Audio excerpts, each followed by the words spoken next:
Welcome back to Gunsmith Forge. Ever had that gut punch feeling when you're buying a firearm? Like you've stepped into a red tape maze designed by people who would happily erase the Second Amendment tomorrow.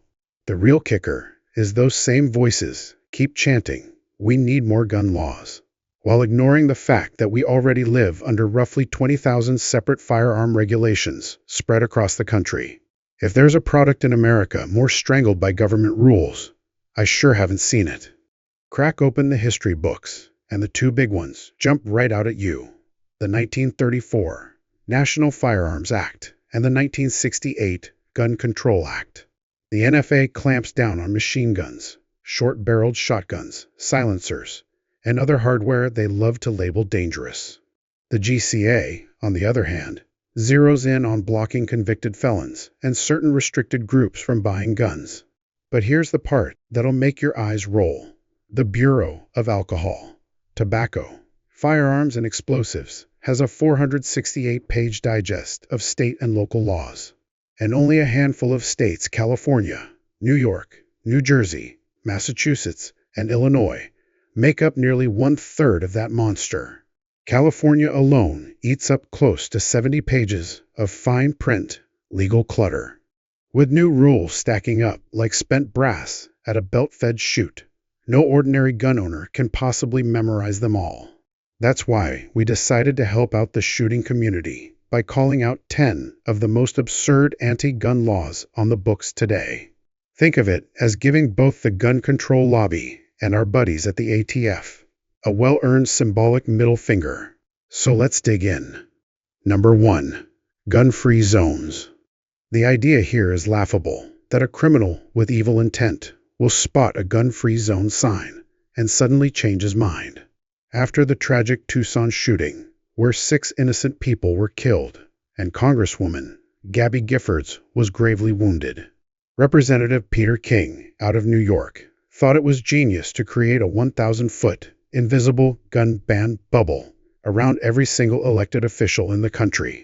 Apparently, he believed that Jared Lee Luckner, the shooter that day, would have been stopped by some magic barrier in a grocery store parking lot. Here's the flaw. Unless I'm handed a full deck of playing cards with all 535 members of Congress pictured on them, there's no way to know when I'm within 1,000 feet of one. Number 2. Concealed carry madness. For years, Illinois and Wisconsin fought tooth and nail to keep concealed carry outlawed, clutching their bans like a life raft. The rest of the nation? A messy patchwork.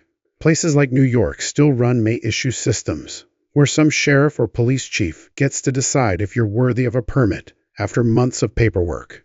Meanwhile, freedom-minded states like Alaska, Vermont, Arizona, and Wyoming say you don't need a permit at all. And California? They've turned it into a circus, where even a valid concealed carry license can get tripped up by local rules or ammo bans. With every state drawing its own lines, a responsible gun owner could become a criminal just by driving across a county border. Number 3. Moving day nightmares. Planning to relocate with your firearms? Better brace yourself. In New York, you've got exactly 0 days of grace. The moment you set foot in the state, that handgun you legally carried back home turns into contraband, unless you already hold their state permit. So even if you were a lawful concealed carrier in your old state, you suddenly become a felon just for moving boxes into your new house.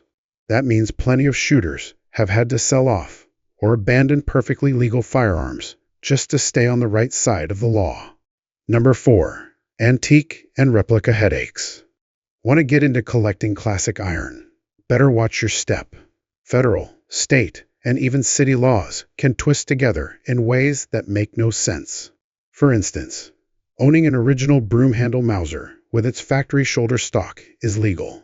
But slap that exact same stock onto one of the Chinese-made reproductions, and congratulations, you've just committed a felony, unless you cough up $200 for a tax stamp, and your local government plays along. Which makes no sense at all. What? Does a German-made broom handle magically become safer than the Chinese copy just because of where it was born?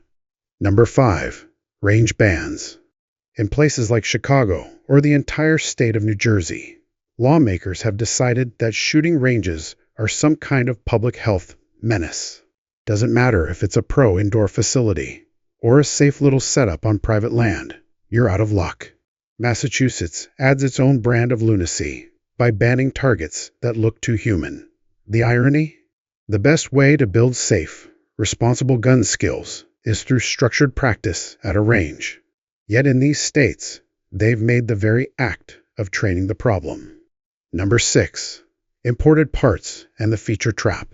If you are the kind of shooter who likes tinkering with your rifles, here is a heads-up stick with components made right here in America. In a lot of states, once you start mixing in imported pieces, you may end up on the wrong side of the law without even realizing it.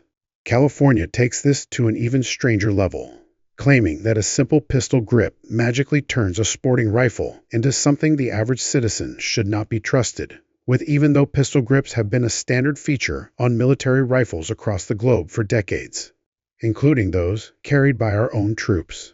You could legally own an 8-pattern rifle, but the moment you combine it with a detachable magazine and a pistol grip, suddenly you are a lawbreaker. To fix this, they push goofy contraptions like bullet buttons, magazine locks, or cartoonish stock designs like the Monster Man grip. These add-ons do not actually reduce the effectiveness of the firearm. They only make it clumsier and less comfortable to run, while giving anti-gun politicians a way to pat themselves on the back. Number 7. The resurrection of the assault weapons ban. Back in 1994, the federal assault weapons ban showed exactly how bad definitions create bad policy.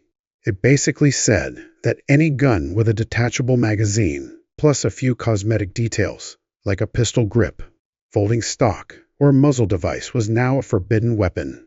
The definition was so sloppy that, depending on where you lived, even a black powder muzzleloader with a bayonet could be considered an assault weapon. Jump to today, and lawmakers are once again pushing the idea. Rhode Island Representative David Cicilline introduced House Resolution 1808, a bill that not only revives the old ban, but also makes it even broader.